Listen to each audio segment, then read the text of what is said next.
What's up, you guys? Sean Sapp, welcome to Fightful. It is November 27th, 2023. This is your WWE Monday Night Raw post-show review. CM Punk's first WWE Raw in almost a decade. There's so much to get into. There's so much to talk about. We've got Denise Salcedo here. She covered WWE Survivor Series for us Saturday night as I was getting off of a plane and trying to accumulate scoops. Denise, how you doing? Man, I'm doing awesome. This Raw today was the Raw that I have not been this excited for a Monday Night Raw. Oh my God, in years. Like, I can honestly say in years, I have not been this excited about a Monday Night Raw. So I'm doing good. Yeah. This felt like more of this felt bigger than Raw after Mania, and I mean a lot of that had to do with Vince McMahon changing things, but yeah, it definitely did. Whether or not people felt satisfied by that, we'll talk about it. But guys, please leave a thumbs up on this video. If you want your question or statement read on the air, you can donate a super chat here at youtube.com/Fightful. In addition to all of our great post-show reviews, which are every single night. We do a bunch of weekly news shows. We have a bunch of interviews as well. I just got back from WrestleCade in North Carolina, where I did about 10 of those with some established talent, with some up-and-coming talent. Lots of cool stuff. But the most direct way you can support us is FightfulSelect.com. I never thought we would see a day where Fightful Select would hit 10,000 subscribers again, but for some reason, y'all like reading about CM Punk. Even though Fightful's in the mud, et cetera, careers are over, all that good stuff.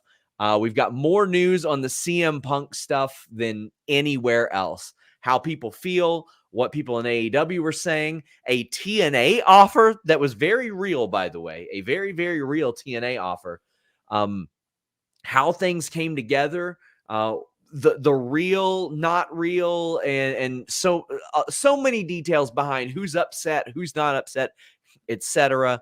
There are so many different things that we have on FightfulSelect.com. It is just $5 a month and $54 a year if you want to subscribe annually.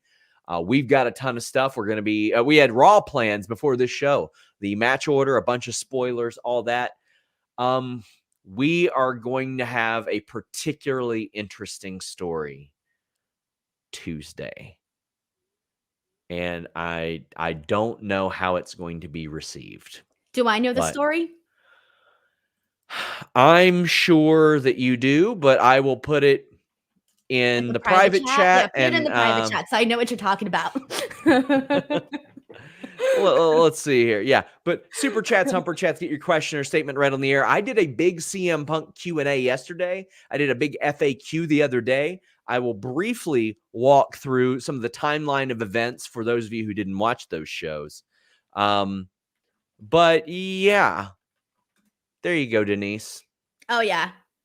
I had a feeling the second you said the big story and then you gave the follow-up sentence, I pretty much knew where you were going. There you go. So for those of you who didn't tune in on Saturday night, here's the order of events, because despite us laying it out many, many, many times, I'll kind of give you guys the details. At WWE Fastlane, there were no plans to bring in CM Punk. There had been no talks as of that point, to the point to where Triple H actually expected to get asked, and he wasn't. And at the time, he was going to shoot it down. I shot down that CM Punk was signed, I think, Tuesday morning following that. And I got a call from a WWE higher-up that said, not only is he not signed, we haven't had talks, and he is not planned for Survivor Series as of now. I followed up every single week. And not only that, but with friends of CM Punk as well. CM Punk told all them, no plans. However, last Sunday, November 19th, I was told CM Punk and Triple H had an hour-long conversation and some fences were mended. And we posted that on Fightful Select that he was making efforts to mend some fences, so to speak. Well, they mended pretty well by the looks of it, because CM Punk is back. However, even throughout all of last week, creative, producers, production, top talent were not told of what was going to happen. Talent weren't told until about 5 minutes before the main event at War Games. They cleared out an area in the back. CM Punk came through. Triple H personally produced the last few minutes of the show, called for the copyright graphic and the song, which is the new version, by the way. They used his old Titantron, old renders, all that stuff. Just unbelievable.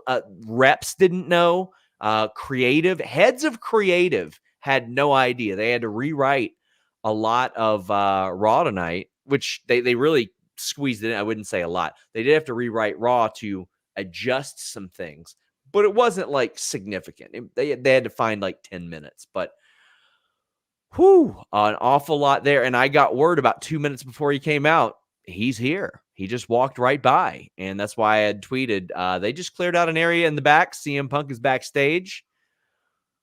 It was an all-time great surprise for CM Punk to be there. You shared your thoughts on Saturday, but based on what we've heard since then, how are you feeling? It's this weird Twilight Zone thing. You know, when you're seeing something and you're not sure if you need to blink a little bit or scrub your eyes to clear your vision so you make sure you're seeing it properly. That is how I feel each and every single time I see the WWE Twitter account, the website, or anything promoting WWE and CM Punk in the same image together, because it's been so long, because of how ugly things got between the company and CM Punk and how that grudge was held for several years.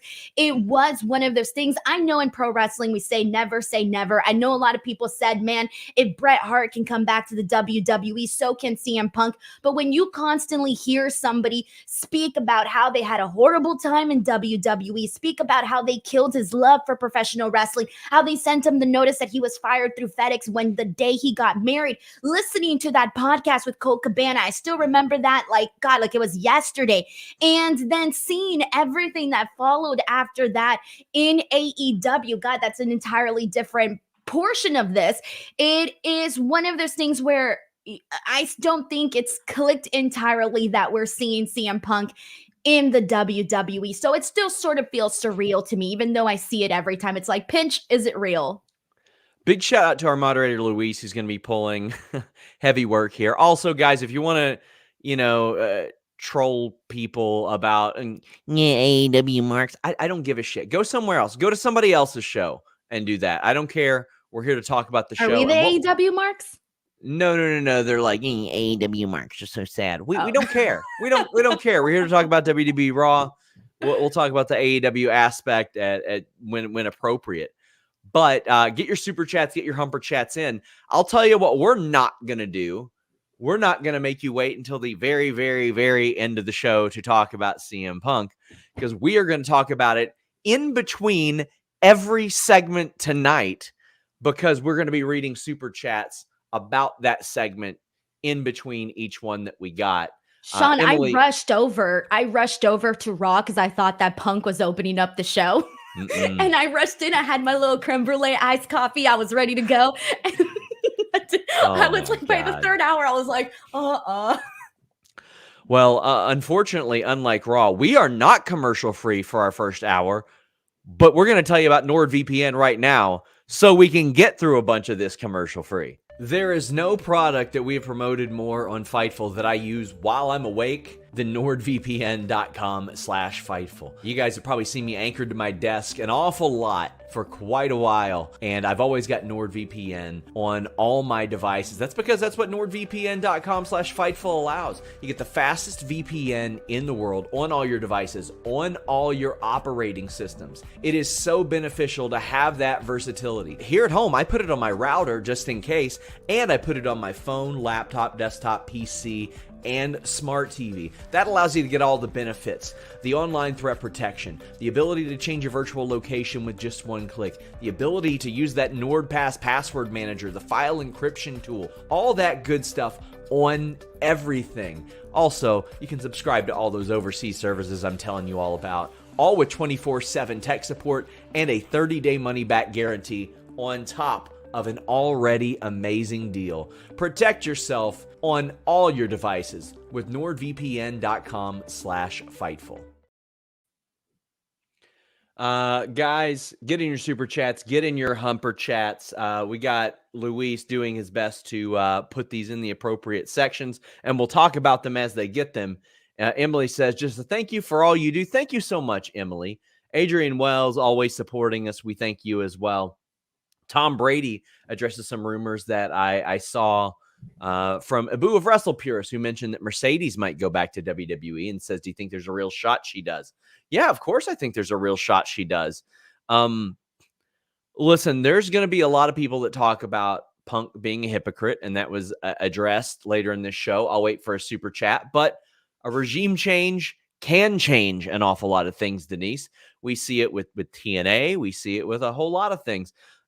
New Japan's under a different regime than it was 10 years ago. So is TNA, so is WWE. ROH is as well. Yeah, I would find it hard to imagine that if Vince McMahon was still fully behind creative, that we would be seeing CM Punk right now. Of course, it's hard to say because that's speaking in hindsight, but it would just be something that would be a little bit harder to imagine. Cameron says, who's next to make the jump? Sean, you look pretty. Well, I would say QT Marshall, who confirmed Fightful Select report that he had signed an extension through the end of the year, but says that he has resigned from AEW. If I'm WWE, I absolutely want to hire QT Marshall for a number of reasons. He's a phenomenal trainer. He's worked in an office role. He can work with talent at almost any level, but I also think that QT believes in himself an awful lot, and I think he'll probably go outside of AEW and try to prove he can get over. Right. I think that's what my question was in regards to this, because you mentioned all of the attributes that QT would bring to WWE, but is that what he wants? Like, who knows? He might see himself more as a talent instead of a behind the scenes person. And so I think that would probably influence his, whatever it is that he decides to do. I can't imagine WWE using him as an on-screen character. Or who knows? Maybe they can. Who knows? Jonathan Corona says, I don't think anybody's asked this. How long, or do you know how referees have their contract structured, and your reaction on Punk on Saturday? I mean, I had somebody asking if I missed just being a fan because I didn't get to enjoy the surprise. I did get to enjoy the surprise. I found out 2 minutes before.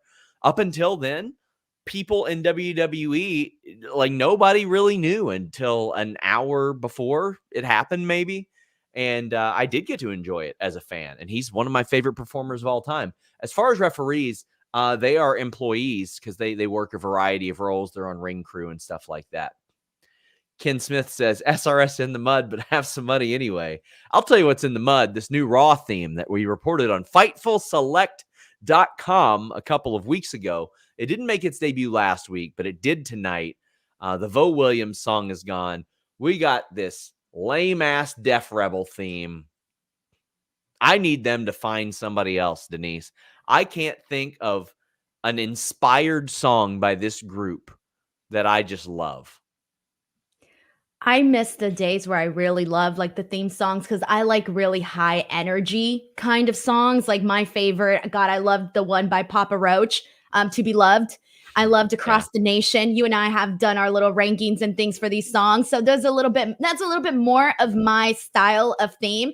Yeah. So I just kind of need something that really shakes my core. Yeah, it wasn't good. Wasn't good. I mean, I definitely don't miss the AC/DC song on SmackDown either, though. And I'll tell you why I don't, Denise. Because whenever WWE would send us clips and say, hey, you can post these, they'd get copyright struck every time by AC/DC. Yeah. So, I mean, I like that one. I didn't mind it, but I think I just heard it like a zillion times. And after you hear a song like a zillion times, it kind of starts to, like, the interest starts to fade away. Every AC/DC song is the same. It is the same. AC/DC, yeah, but they get your blood flowing though. They really get the same like, damn song. I feel like just freaking, You just know like going crazy when I listen to AC/DC.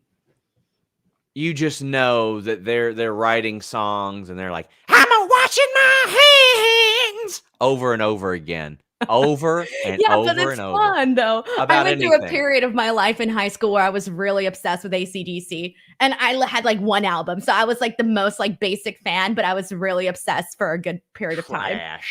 Trash. Just a hater, Sean. What do you want? What kind of song? What kind of song do you want? Doja Cat besides Doja Cat? AEW already got Doja Cat. I'd like Taylor Swift. How about that? Oh, shut up. You would not want Taylor Swift. You're just lying. We got Bronson Big Meat says, Sean, it's percentage time. What percentage chance do you think that we see Sasha return? And AJ Lee and SAS said that same thing about the Rumble. I would say 30% AJ Lee return, but Sasha returning in general, I would say 80%. I think she most certainly returns at some point. In the Rumble, I'd give Sasha about a 35. I mean, as of All In, she had a working plan to work with AEW, but things change when you don't have a contract.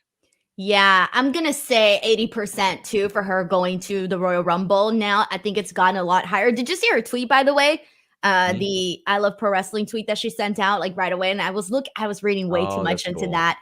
I'm like, what does this mean? What does this mean? She looks great. She looks like she's ready for the ring right now. Yeah. DDM says Horsewomen reunion has to happen. Mercedes, come on home. That WrestleMania moment is so needed. Thanks for the best $5 in the business, Sean. Well, one of those scoops that you got on Fightful Select last year was that 1, Randy Orton was taking time off. 2 was that Randy Orton wasn't going to be back anytime soon. And 3 was that he had double fusion surgery on his back. Not a surgery I've heard of a lot of people, if anybody, coming back to wrestling for. But then we also reported he was at the Performance Center this year. Fightful Select also reported that he was set for War Games, and that had been planned for a couple of months. He looks jacked, Denise. He's enormous. Damn, bro. Do you have Randy Orton's agenda or something? Like, you be knowing everything he's doing. Just like freaking quarterly hour. What does he eat for breakfast, Sean? Something really healthy by the looks of it. I'm surprised you don't have that answer. You probably do. You're probably keeping it to yourself. I could probably find out. His wife follows me on Twitter. I'll ask her. What does Randy Orton eat for breakfast? That's my big question. Okay, but Randy Orton's out there. He says, it's been a long time. He's back. He's going to keep going until he can't go anymore, and he's got unfinished business with the Bloodline. Now, I think it's important to state that later on, Jey Uso approaches him. We saw that look that he had last week on Raw. And Randy Orton said, you know what? I appreciate the apology. As long as you're not in the Bloodline, we're good. I don't trust him. Not a single bit, Denise. He is Snick. Randy Orton is forever Snick, and he will strike at some point. I don't trust him. Not a one bit. And there's a good opening for him next week to screw Jey Uso out of becoming world's heavyweight champion. So I feel like they have a really good opening. But that's the thing, though, is that Randy kind of seemed like, if you know Randy, you have this feeling of, don't want to trust him. This is the legend killer. Don't want to trust him, right? We've seen him do all of these terrible things. Randy Orton's always the person who kind of crosses the line in his feuds and does crazy things and messed up things to whoever he's in the ring with or whoever he's feuding with. So that's why I can see him doing this to Jey Uso. However, if you just tuned in today and today was like your first time ever watching Randy, he was pretty believable when he told Jey, like, hey man, I've been watching what you've been doing the last couple of months on Raw. I've seen how you've been helping out Cody, and as long as you're not with the Bloodline, we're cool. So it was this thing. If you know Randy, you expect for him to kind of screw Jey Uso. Muted. Randy, why'd you mute me? Listen, sorry. I freaking reflex or what? No, I please our audience and. Okay, first of all, that's so rude. In that case, I might as well log off of this show and leave you here by yourself. I'd rather you not. Will Chisholm says, I know you said Randy was jacked, but he looked like 04 Orton. He did look jacked. Yeah, and you also just ruined my train of thought, by the way. I was literally getting to a point that now just completely derailed. You made great points. Of course, Sean muting people here. Mixtape says SRS heel turn with the AC/DC take. Also T-Swift. I mean, listen, I think they could honestly find a Taylor Swift song that would be more appropriate than some of the dog shit I've heard them put on the start of WWE Raw. Nothing compares to the original Thorn in Your Eye. That was the best for me. That was the best. Rhea Ripley confronted Randy Orton. which led to him getting attacked by Judgment Day and then whipping that ass and setting up a match with Dominic later on. He whips Dominic's ass real bad. And he gets an assist from Jelly Roll Denise, who pushed Dominic, and Dominic slid all the way across into the apron. What did you think of Rhea Ripley's promo with Randy Orton, where she was kind of giving him the lay of the land? And Randy Orton, his first in-ring singles match on Raw since February of 2022. That's a great question, Sean, and I'm not going to answer it. I'm sorry, you're going to have to. Why? Just mute me. Because you're here. I mean, they asked for it, but I'm not going to mute you now. Rock Hard Joe Woods says, I was going to answer the question.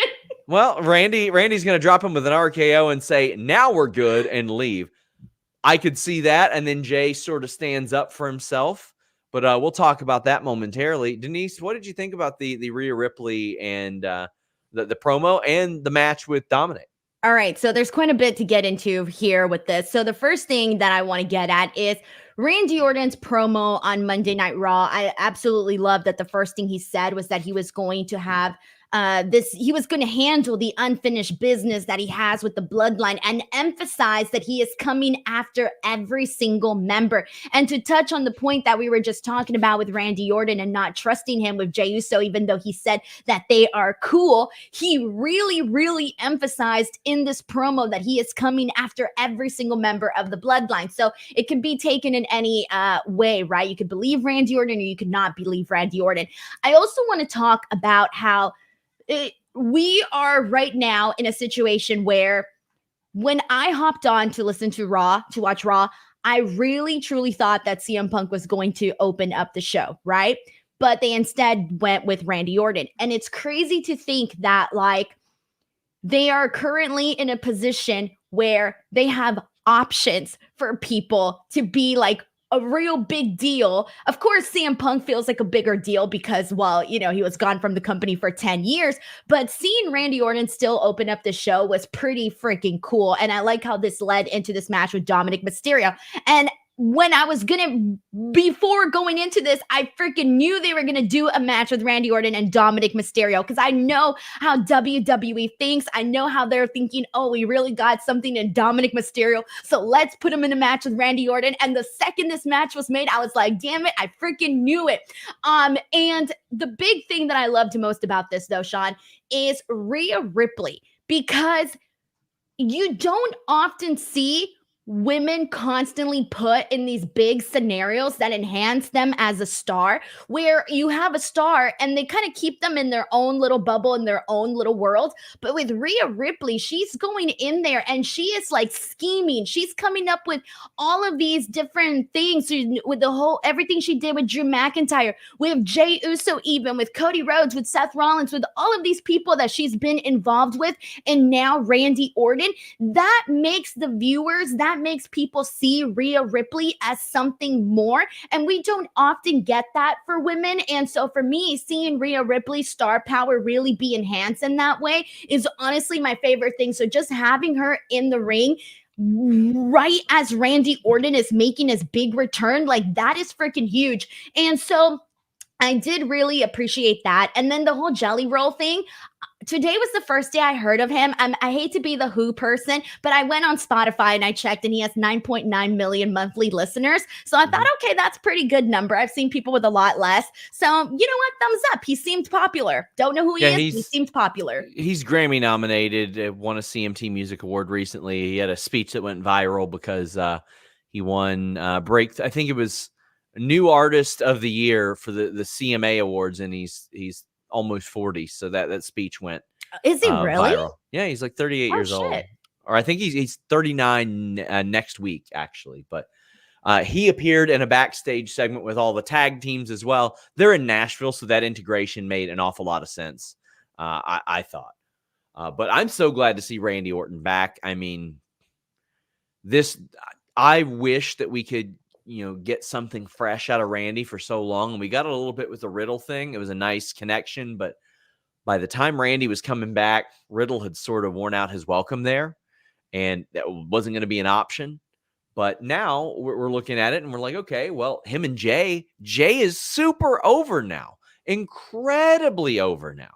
Well Apex, deserved. yeah, Caliber says Jay apologized to Randy. Drew has to be fuming. Yes, that has to be a catalyst as well. That has to be something that they bring up. Parker says, first time since Raw after Mania, I took the time to watch all 3 hours of Raw. Definitely better. Need Orton to RKO Rhea. Very weird to see Punk in WWE. Chris Bacon says, crowd was not great tonight. Oh boy, I want to talk about that. They sucked ass. This Nashville crowd absolutely sucked. I think it's pretty much because my friend Steve, not Dr. Death on Twitter, was there. They saw him there and they were like, what's worth cheering? What's even worth it? But they were horrible. He says, Randy and Punk are back. Let's go. Keep up the great work, Sean and Denise. Love your videos. Yeah, this crowd. Woo. I mean, now, granted, a lot of the stuff in the ring, they put some pretty cold stuff out there for this audience. They relied heavily on the promos tonight. There was look, this was a good Raw. Honestly, I know that a lot of us were kind of anxious to see CM Punk, and it felt like we took a long road trip to get there. But come on, how many Raws haven't we sat through that were like were dog shit? And this one was nowhere near that. I enjoyed a lot of what they did tonight. My friend Andrea, who's the showrunner for the People's Choice Country Awards, noted that Jelly Roll also closed out their show. So, I mean, he's all over the place right now. I do see him. People love jelly. People love rolls, man. R-Truth did. He was backstage and was in Judgment Day's clubhouse. I'm sorry. It sounds like they're children when they're like, but our clubhouse.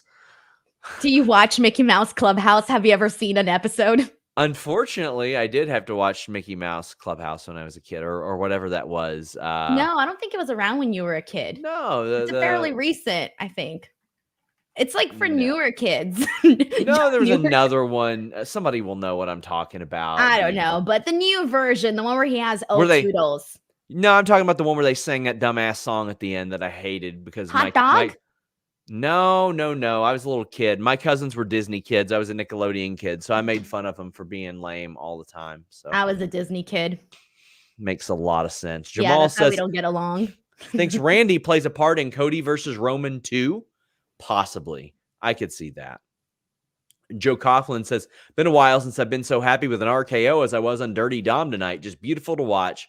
Love the pop for it as well. That was a thing that we wondered, Denise, like, would he be able to do that? And he is.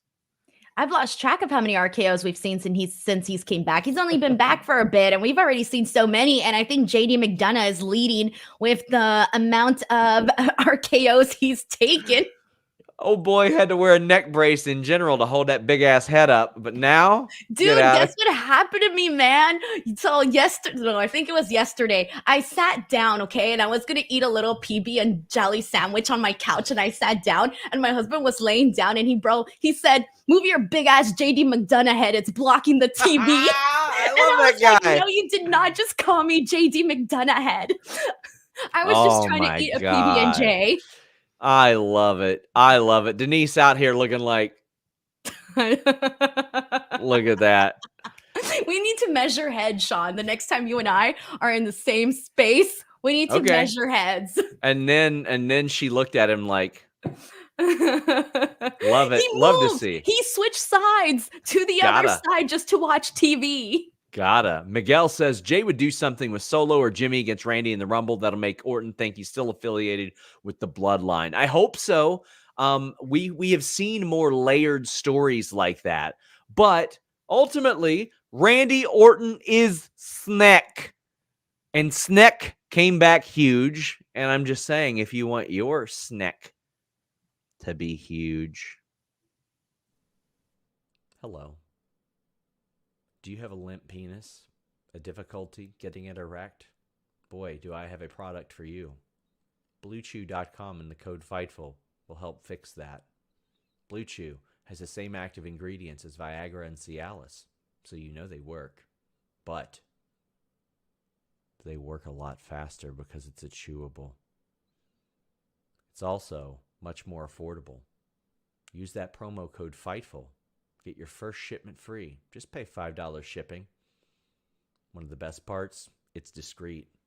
No awkward in-person doctor's visits. You don't have to go to the pharmacy. It's shipped straight to your door when approved by an online physician. You want to check this out. It will help you. It is a good product. It will make your sex life better. Bluechew.com, the code Fightful. Sean, can I just say you had Akira Tozawa vibes there in that video? You were like, just like really calm, really calm. I was waiting for the little dance. Yeah, you know what? I could probably do one. Bizarro Big L says, is JD McDonuts trying to be neck strong? If so, I'm adding it to my list of cheap WWE knockoffs next to people trying to convince me Von Wagner is a powerhouse. Oh, man. Von Wagner. That stuff ain't working.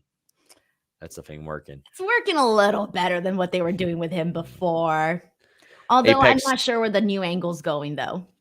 Apex Caliber says, RKO on Rhea has to be coming, right? Yeah, eventually, for sure. It's coming. It is absolutely coming. Here's a good question. This is one of the best we've had. SRS and Denise, can you explain to me the difference between a Tony Khan scrum and a Triple H press conference? With Hunter in complete control, is the pendulum swung towards WWE with free agents over AEW? Honestly, this is a full show, is what this is. But I'll tell you the main difference. About 3 goddamn hours is the difference. 3 hours of talking is the difference. The Triple H ones, listen, the whole thing, start to finish, an hour. You're at AEW post-show scrums for 3 hours. Whew. But just for those that wonder, though, we're never told to not ask anything. There's no, we don't know of any real rhyme or reason of who gets picked for questions or anything like that. But any differentiators you could point out, Denise, besides the obvious time structures? Yeah, for sure. I think that AEW is a little bit more, I think they kind of set the mood for the types of questions that you want to ask. They will answer a little bit more on like the newsy side, whereas I think WWE is more geared towards what happened on the show, where I think that the AEW ones kind of tend to go off in different directions and you don't really know which direction they're going to really go in. I would say that those are probably like the biggest ones. And of course, the WWE ones are more in kayfabe than the AEW ones, although AEW has started to do that a lot more, which I'm not crazy about. They started to do it. I think the first one was when they had Chris Jericho come in and attack, and they kind of ruined this whole like press scrum that we were seeing and with Sting and everything, and then nearly knocked out a reporter sitting there, like legit nearly knocked this guy out. Those are the big differences for sure, and the timing. Yeah, definitely. WWEs are more polished as well. They're more heavily produced. It's a show. It is a show, and that's a thing that a lot of people need to remember when they're like, a lot of people treat those like we need to be waterboarding people and deposing them and interrogating them. It's a show on their channel is what that is. It is heavily produced and referenced in the future. But yeah, there's a lot there.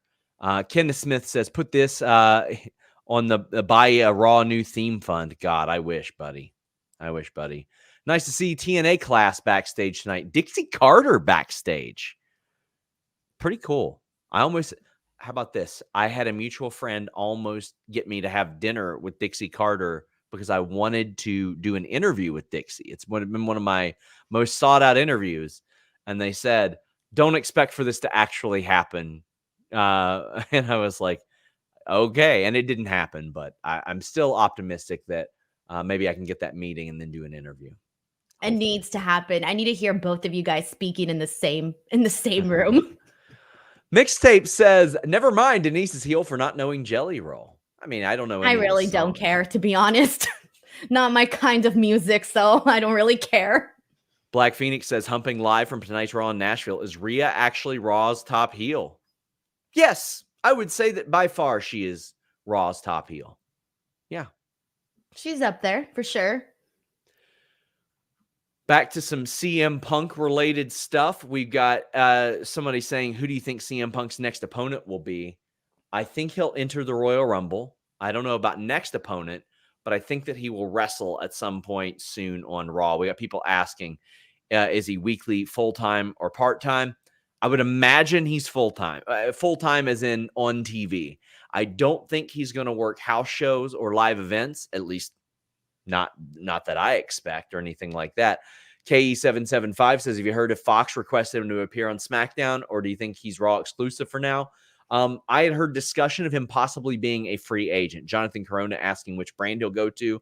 TBD from a guaranteed standpoint, but he was eager to work every week for AEW. That was something that he was adamant to do. So I would imagine he's going to be there pretty well every week and making good money doing it. Luis said, he's there to make money, not friends, you know? Oh, we will talk about that. And Luis says, who do you think has more hate, HBK in 90 or Punk now? Punk now, because social media is a lot bigger. We had the tag team turmoil that the Creeds won. Now you had DIY beating Otis and Tozawa, who were put together for a team as the first time. That made a lot of sense because it gave Tozawa the ability to eat the pin. Easy win for DIY. Then the crowd went utterly absent for Indus which is what happens when you have blame them?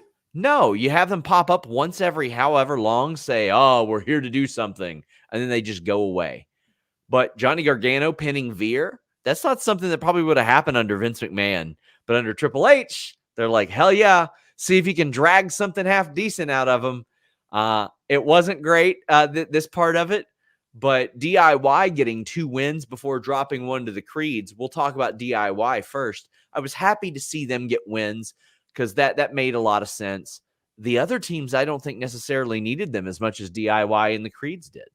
For sure. So, okay, first of all, let's not completely dismiss that Indus their hair looked fabulous. Like, let's be real. That was the big takeaway from Indus coming back out. But no, in all seriousness, though, I really did enjoy this tag team turmoil match, and I'll tell you why.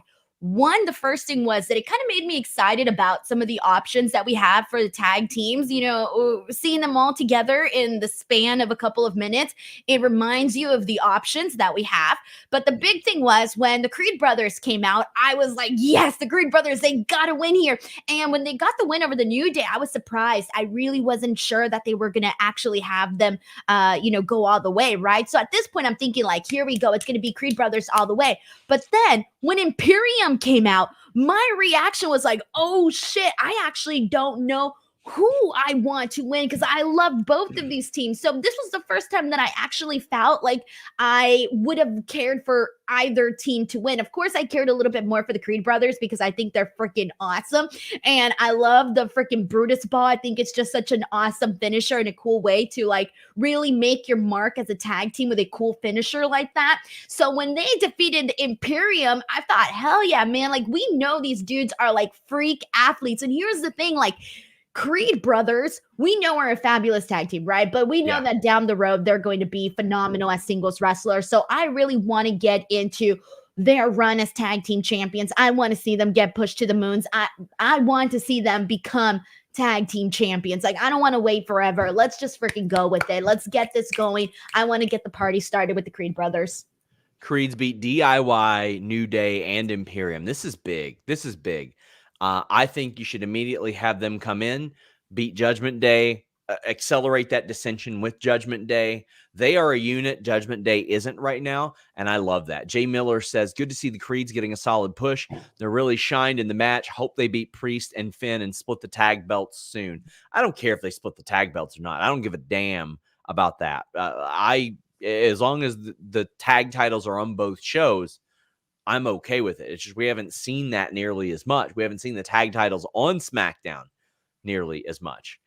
Emily Duda says, thoughts on the new lawsuit that against Vince and WWE that dropped today. I don't have a lot of information on that. I'll look into it, but says anything to read into Steph being around on Saturday. FightfulSelect.com reported that Stephanie McMahon was backstage at Survivor Series Saturday. This has not happened much, if at all, in the last 10 months since she stepped down. But Vince is out again, and all of a sudden, she's popping up, which, I mean, Vince wasn't showing up at those shows. I think she was around Mania, but she's super well liked in WWE, and from what I understand, always welcome around, even if she's not working. But she was just hanging out, from what I hear. I really miss Stephanie. I really hope she does come back if she feels like she wants to. Sure. Gunther told Imperium to solve their issues with DIY. Miz wants a rematch. Gunther says, you know what? You proved that you at least belonged in the ring, but you're not quite my level. So too bad, so sad, no rematch. I like this. He gave Miz the appropriate respect, advanced the Imperium storyline, advanced the DIY thing, and said, nope, sorry, new challenger.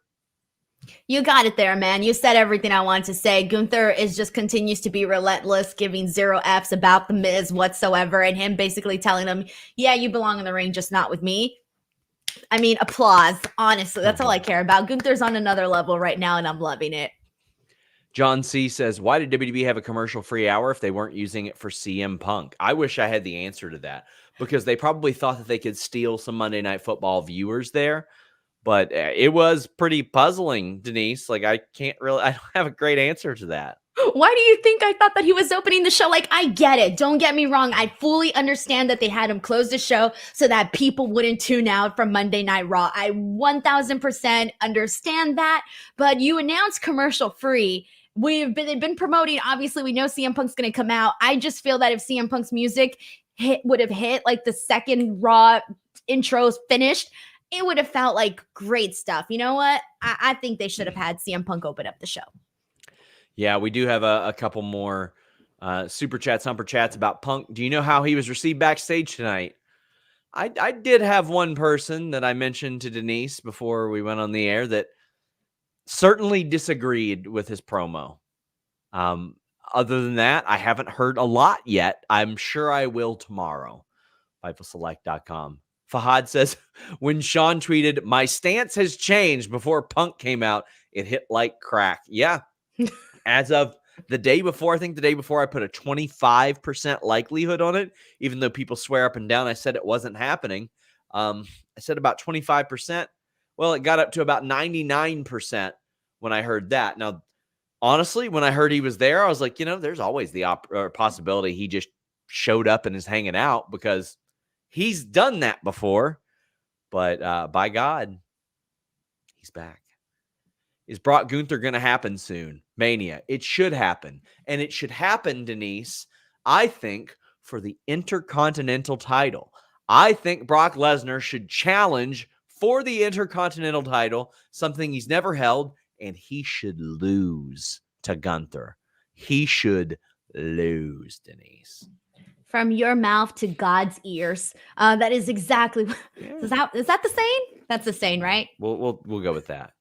All right, dude. I'm sorry, but I need to see this. I think that right now Brock Lesnar is. I mean, God, I don't even remember the last time we saw Brock. It's been like forever. Brock Lesnar, Gunther. I mean, it was teased for a split second at the Rumble, and I thought they were going to go with it like immediately. So the fact that we've been waiting so long, I really hope it's happening at WrestleMania. And I agree with you. Brock Lesnar has to lose to Gunther, because if you have Gunther lose to Brock Lesnar, I feel like we're just going to undo everything that we did. And granted, this is coming from a big Brock Lesnar fan. I love Brock. I love anytime he comes out. I always get excited. I'm the person that's marking out for him every time he comes out. Whatever. I need to see him lose to Gunther, because Gunther right now is one of the best things that they have going on in WWE programming. Mixtape says, my kids recognize DIY and we're like, is this NXT? They fell off WWE years ago as fans, but watch AEW and New Japan. This made them watch. Wow. That's the thing. Like, you never know what somebody might connect with. SAS says, if Sasha comes back, what would main event day one of Mania? Horsewomen title match or Seth versus Punk? As of now, I'm still going with Rhea and Becky. And I want to see all of that stuff, so I'm cool with anything. But Rhea Becky's the one that I've been pushing for the longest. But I would love to see Seth Punk too. And we heard Punk say he wants to get everything he can out of this place. One of those things is a WrestleMania main event. How do you think he feels when he's told, no, we're going to go with Rhea and Becky because they were helping carry our show for a year? Fudge. Can we do a third night? Let's just add it. That's a tough one, man, because listen, they've got the talent. If they wanted to do six matches across 3 nights, they're not gonna, but they could. it's just hard because Roman You know what? obviously has to be the main event for the second night. Punk can main event night 3 of WrestleMania, which is just Raw. I'm sorry. I love Becky. I love Rhea. That's the match I'm going for, but CM Punk would have to be in the main event. Jay Hudson says, Denise, you're such an inspiration to many women of color. Your success isn't deserved. You've earned it. SRS, with Hunter being in control, how does this impact Mercedes, and is she under contract? I think it's a positive thing that Hunter's in control and she's not under contract to the best of my knowledge. I did ask somebody in AEW if they were still planning on working with her. I didn't get a response today. But Denise, a very nice super chat about you. I know. Thank you. I love that. Thank you so much for that. And then sorry, Sean, that you got ghosted and haven't heard back yet. Well, I always got to ask. Cody Rhodes came out. He entered the 2024 Royal Rumble. So he is looking to carve his path back to the main event of WrestleMania. I think right now he is the favorite to win it. Did CM Punk ever win a Royal Rumble? I don't believe so. No. So right now I would say without him even being in it, Punk has got to be a favorite as well. But Cody in the Royal Rumble before we talk about what happened after, Denise. All right. So Cody Rhodes coming out and basically saying that he's going to be in the Rumble. I think a lot of people, it's a mixture, right? It's a mixture of people going, yay, awesome, because that's going to lead to the match with Roman Reigns, which a lot of people are waiting to finish the story. Cool. But then I'm also seeing a lot of comments with people saying this is the same thing, blah, blah, blah. It's the exact same thing we've been seeing before. Like literally someone sent that tweet to me with the blah, blah, blah included into it. I'm not making this up. and so I am seeing people kind of going like, well, it's the same thing. We already saw it.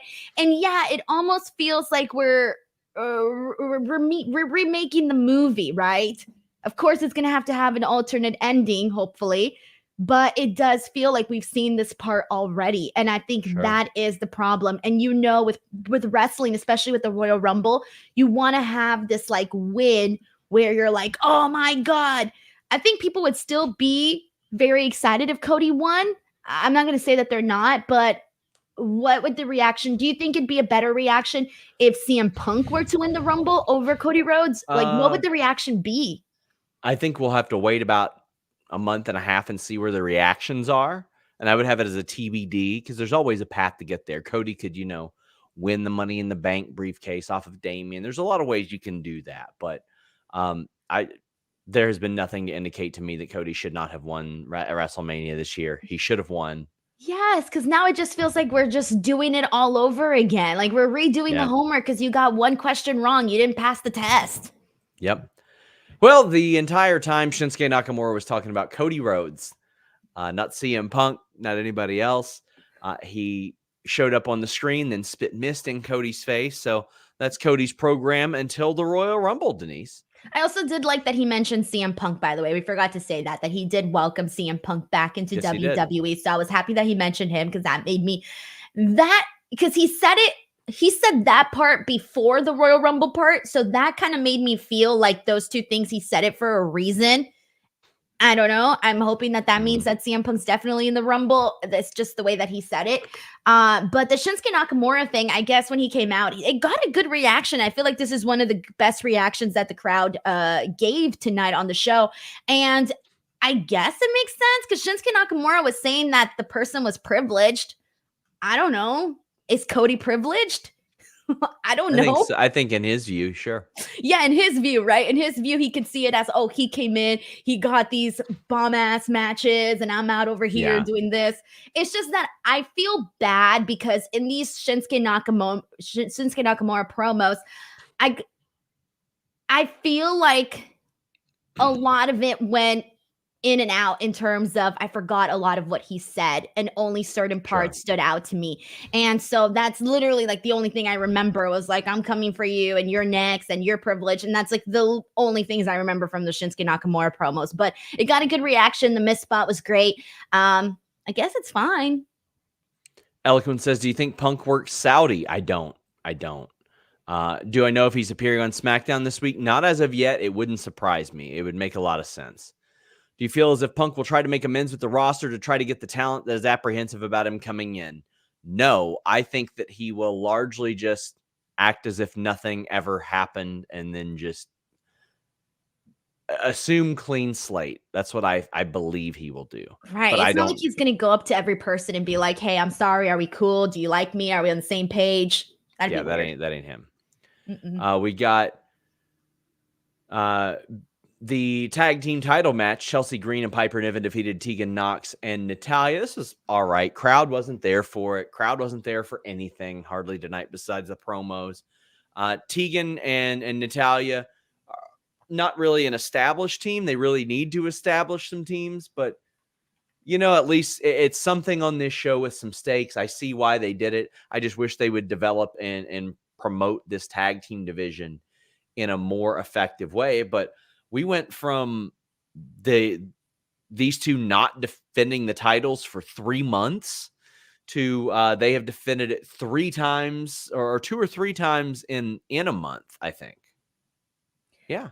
This was quite a while. This was probably the most dead that the crowd was the entire night. And I think at this point we were coming towards the tail end of the show and we still had the Dominic Randy Orton match. So I think at this point people were looking at the clock and going, "Hey dude, I'm here for CM Punk. We need to start speeding things along here." And unfortunately the women got that little portion of it for the show. Speaking of, we had Nia Jax against Zoe Stark. I actually liked how they set it up with Zoe backstage. She's so much more comfortable in like backstage segments and stuff like that than just on the mic. It wasn't funny, but I still laughed because it was stupid and ridiculous. But Shayna said, "Nia, why don't you shut your hole?" And I laughed. I didn't laugh the first time. I didn't laugh the second time. I guess I just don't laugh at the whole jokes. I laughed because it's been a long time. I know. I will say this. Nia Jax's work now is categorically better than it was the first go around. It is safer. It looks better. It's produced better. She does the moves better. I'm not going to sit here and say like this work is great, but it is a vast improvement over the Nia Jax that we saw last go around. I thought when Nia Jax came back that she was going to have go away heat for me. And I will tell you, I don't feel that way. When she comes out, I'm just like, all right, cool. That's it. Yeah. But I really do hope that this is for a good purpose because I hated seeing Raquel have to take an out to Nia Jax the way that she did. I hated seeing Zoe take an out to Nia Jax the way that she did. So I really hope that Nia being so dominating, especially for the last couple of weeks, I really hope it's for a exciting reason. KE775 says, with Nia picking up wins, do you think she's next for Rhea, or was it the Becky match they teased a couple weeks ago?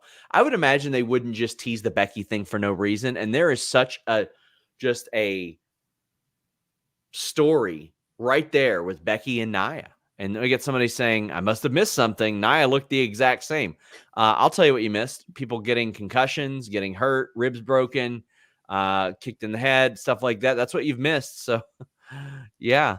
But we've also got Alex Diaz saying with WWE getting Jade and Kyrie on their roster, plus maybe Sasha and Julia, Tiffany and Roxanne from NXT, they could revolutionize women's wrestling. They already had revolutionized it for a while, but from an in-ring perspective, yes, they certainly could.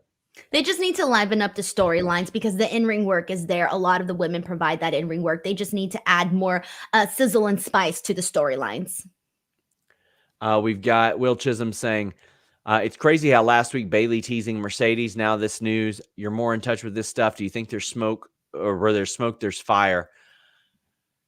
I haven't heard anything to indicate that she is yet, although I trust Abu. He's very good.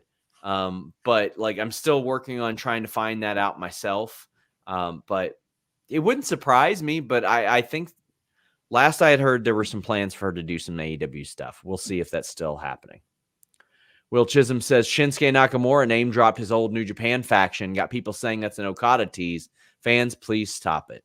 I mean, honestly, that him saying he was going to bring the chaos to Cody, I mean, that is more of I think a hint than anything that people thought was a hint to Punk or anything like that from Nakamura, because Nakamura didn't know either, guys.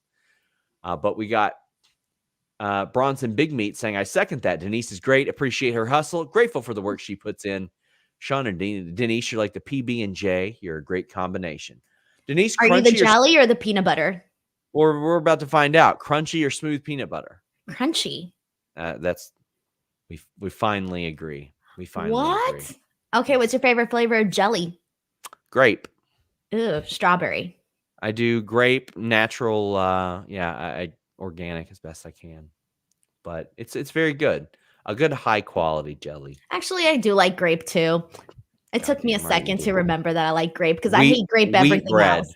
Wheat bread. 12 grains. That's the one I get. There you go. What's up? We finally have something in common, Sean. Look at that. I can't believe it. Breaking news. This is huge. This is enormous. Hey, remember when I got you a toaster for Christmas? I remember when you got me 2 toasters. You've gotten me 2. You've gotten me 2 toasting items in the past. You got me a waffle maker. That's on toast, though. Whatever. It's a different heating item. Kitchenware. Mixtape 121 Film says same Mania plans then, now, and forever. I think they'll switch it up. Bronson and Ivar ends an account out. This was a bit slower than a lot of their other matches, but go ahead. 10-10, no notes, loved it.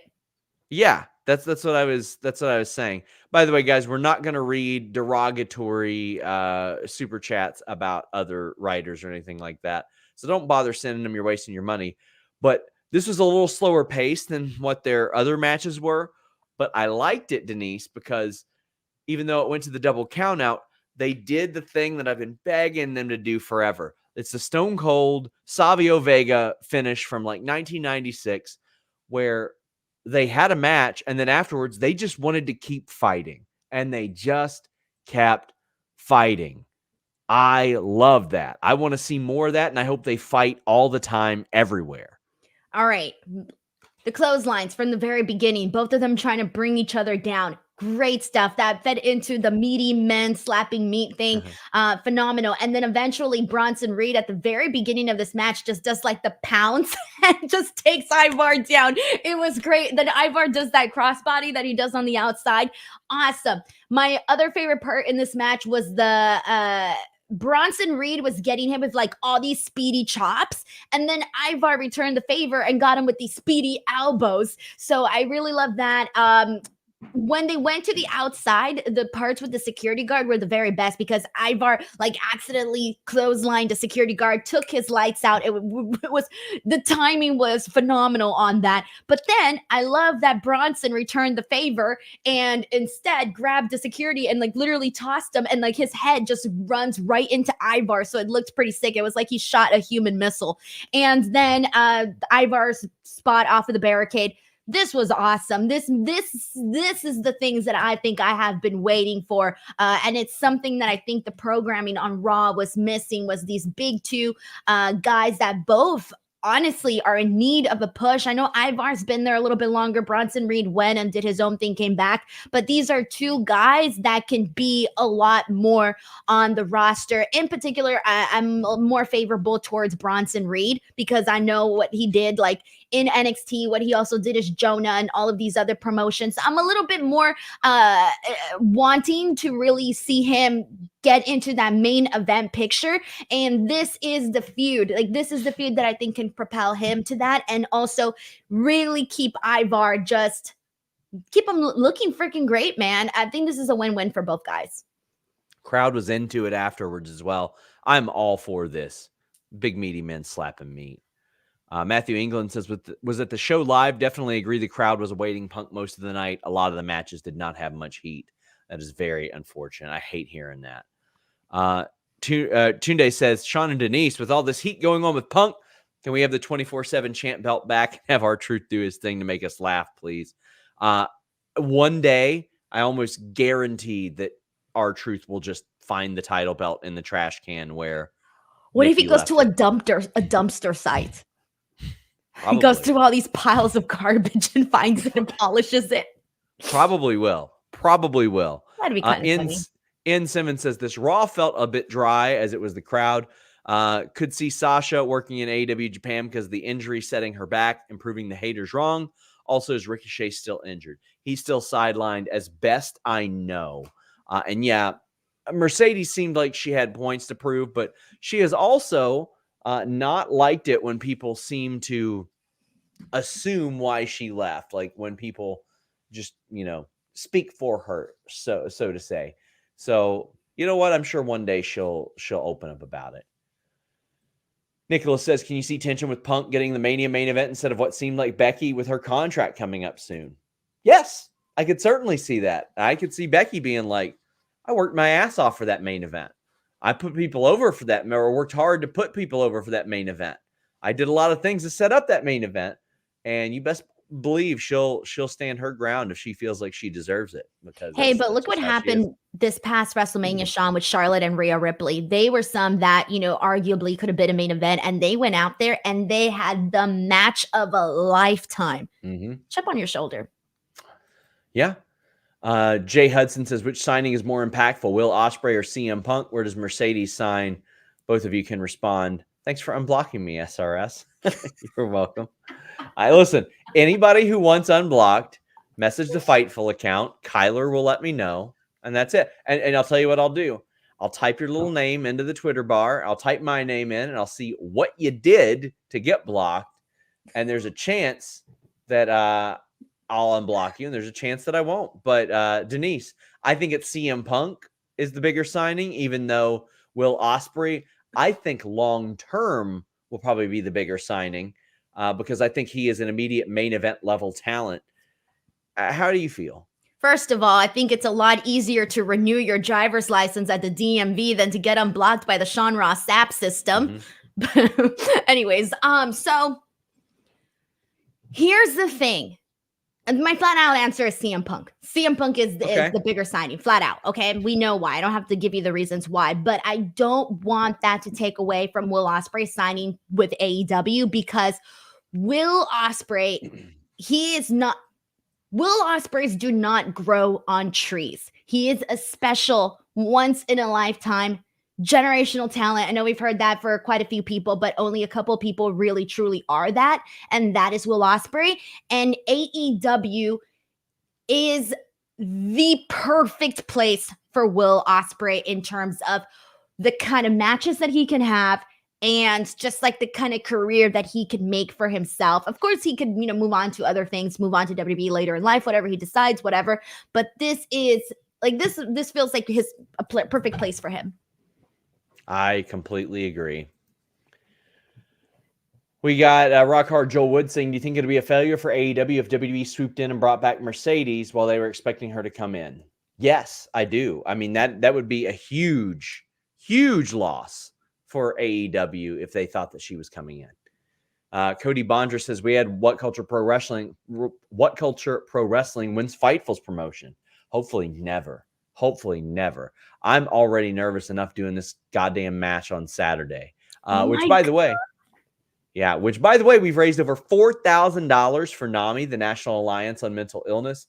You can donate at NAMI.org. If you are making a donation or a pledge in relation to me doing this match, please let me know. But I am so proud to be able to do that. And hope I see some of you there on Saturday. Wait, how can we watch your match if we're not there? You know what? That's a good question. I'll let you know. Come on, Sean. You got to promote this. Where's your promoter skills? Listen, I didn't got to promote anything. They don't get any preferential treatment. I'm just saying. Dang. Listen, I'm not getting paid for this. I want to know where I can watch. Well, I can tell you where you can watch. blpslamilton.com is a great way to watch, but it will be streaming live. Okay. I'm sure it'll be. I don't want to say the wrong streaming service. It's the Black Label Pros on Fight. There you go. Okay, cool. So I'll make sure to go there. Who has the better press conference refreshments? How about neither of them? We don't get water. We don't get food. No. WWE has better catering because they actually cater. Do you remember how depressed I was in London? Yes. I was just looking. I was like, nope, I cannot eat this. Food sucked there. And then what did you find? You found candy, I think. And I just, oh my God, it was like the best thing ever. Like, when I saw, I think it was a Snickers bar, it changed my life. I was like, oh my God, God bless. Charles Michael Sinclair says, have you heard what Tony Khan really feels? Well, let me tell you, I talked to Tony Khan the night that CM Punk came back, and his main concern was losing Katsuyori Shibata for an extended period of time. That's what he cared about. He didn't say anything about anything else. I thought you were about to drop some big ass juicy scoop right now, Sean. Nah. Listen, we drop all kinds of big juicy asses here at Fightful. Muhammad Ali says, Cody Punk final 2, 3-way at Mania. Cody, Reigns, Punk. I don't hate that idea at all. I don't hate that idea at all. But listen, you know what's going to happen? Roman's not going to take the pin there. Wow. Sean and Denise, from a media standpoint, do you feel Punk's return to WWE has had more buzz, less buzz, or about the same buzz as his AEW return? I would feels. Go ahead. God, right now it's going to feel like the WWE one, but you got to put yourself in that place where we were at when he came back to AEW, and the buzz for that was extraordinary. I remember, God, do you remember everybody arguing about the needle mover thing? Yep. And the ratings and the numbers and everything. So like, put yourself back in that place. I feel like, oh God, I can't even decide which one. I can't decide.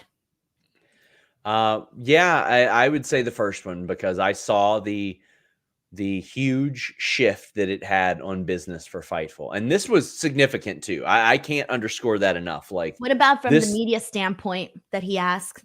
What do you mean? Like from a media standpoint? So he means like coverage, like more like coverage, I guess. I'm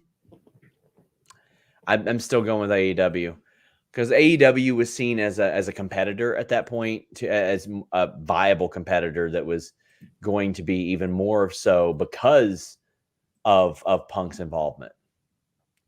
Man, this will be a bit of a longer show tonight, obviously, because we still got plenty of stuff to talk about. Daniel says, signed up for Fightful Select today. Thank you so much.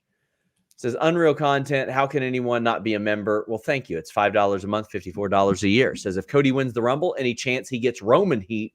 People sometimes hate the same babyface winning. That's always a possibility, especially considering tonight, with the promo we're about to talk about, Seth Rollins, he's been so over as a babyface, and he got CM Punk chance in Nashville. It's always possible. But people have been saying that about Cody for almost 2 years now, since he joined WWE, that he was going to get booed, and it just hasn't happened. Do you think it will if he wins the Rumble? No, and I don't think he'll get booed, because a lot of us know, or rather expect, for this to be the direction that it's headed. I don't think he'll get booed. Oh, it would really suck. Can you imagine that? That would really suck. Yeah. I would feel bad. Seth Rollins cut a promo. He's interrupted by Drew, who said, you know what? You said that I only had myself to blame if I lost at Crown Jewel, and that's true. And you said it'd be the best thing that ever happened to me. That's also true. I won a title shot. And Seth said, you know what? I think some other people deserve it. So next week, I'm defending it against Jey Uso, who is the person that Drew McIntyre hates the most. And listen, I wouldn't say that Drew's reaction attacking a man is completely understood, but he attacked him and then said, you knew I beat him 2 weeks ago. And he's right. He's right. Why does Jey Uso deserve that title match over Drew? Jey Uso, let me run you back through Jey Uso's last singles matches.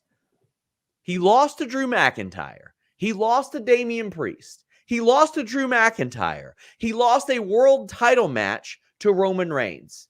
Jey Uso doesn't have a one-on-one singles win since August 4th. So what's happening in character, in kayfabe, is Seth Rollins is only giving Jey Uso this title shot because Jey Uso helped him with War Games, and that's it. I mean, it's not terrible for him for that reason, I guess. But you do make a great point by him not winning anything, so I can't really argue that too much. However, it's pro wrestling. I could see Drew McIntyre just attacking a man out of nowhere, but also, this was hilarious to me. This entire thing was hilarious to me because this reminded me of like Drew McIntyre was the ex, and like Seth Rollins was like, I moved on, bro. I'm giving somebody else a shot. And that's Drew McIntyre's reaction was, how dare it not be me? I'm the one. That's what that reminded me of. But I mean, I love this. And more in particular, speaking with the Drew McIntyre storyline, the Sami Zayn portion of this, him talking, trying to talk some sense into him. I think the way that they've been presenting Drew McIntyre in all of this has been sort of complicated because I agree with a lot of reasons why he is angry. So it's kind of hard to say. And you just justified it right now too, because Jay hasn't won all these matches. He literally just helped him out, and that's how he's getting the match. We've got a bunch of super chats about this. G. Alexander says, seeing that Seth is going to feud with Drew, possibly happening at the Rumble, who do you think will be Punk's first feud? Any thoughts on that? Like, I could see a member of Judgment Day, honestly. Oh, God. It feels like, I know like right now with the CM Punk chance to Seth Rollins and the whole Seth Rollins social media bit that went out with him, his reaction at War Games, it feels like it's going to be Seth Rollins, but then it's like, that's going to obviously be, if it happens, till WrestleMania. But then it feels like, oh, they start now. Would it be too long from now? Maybe. Yeah. So I don't know, because right now it just really feels like Seth Rollins is the only one that's hinted at that being the thing that we're going to see CM Punk in. It's almost of like, I hate to say this, but like, who's worthy? Who's worthy of the first feud with CM Punk right now? Apex Caliber says, why do they pretend Drew isn't justified against Jay? Yeah, that's the puzzling thing to me. And I think within Drew's character, that's puzzling to him too. He's like, well, why the hell do they act like I don't have a reason? Will Chisholm says, with Seth saying that what he said about Punk in his promo, we have to be getting them at Mania, right? Yeah, I think that's the direction. And he said, I'm not going to give any more breath to that hypocrite. Now, we are about to circle back to that because DDM says, I love the story building with Drew McIntyre. Hope he renews. Rumble in January is going to be nuts, men and women's side. I agree with that. I completely agree. Rumble is going to be great. Lots of potential winners. Leo saying, Seth calls Punk a hypocrite and Punk says he's home. You can see what's cooking here. Also, a Paul Heyman shout out. I wonder what Roman thinks. Roman, I know as of at least a few months ago, was not fond of CM Punk. Now, a lot of the criticism about Punk. Mike Jeweler says, now that F-Boy Phil is back, can we get my bro Mart back? I don't know what you're saying here, Mike. He says, my stoner bro, I think you mean Matt Riddle. I don't think he's coming back. He ain't coming back at all. He says, shout out to the boy Jelly Roll doing big things, working on a project with him. Hi, SRS. What's up? Let's get icy. Oh, we will be soon. But he also sent a big super chat and said, Punk is an effing sellout. All the BS he said in AEW was a lie.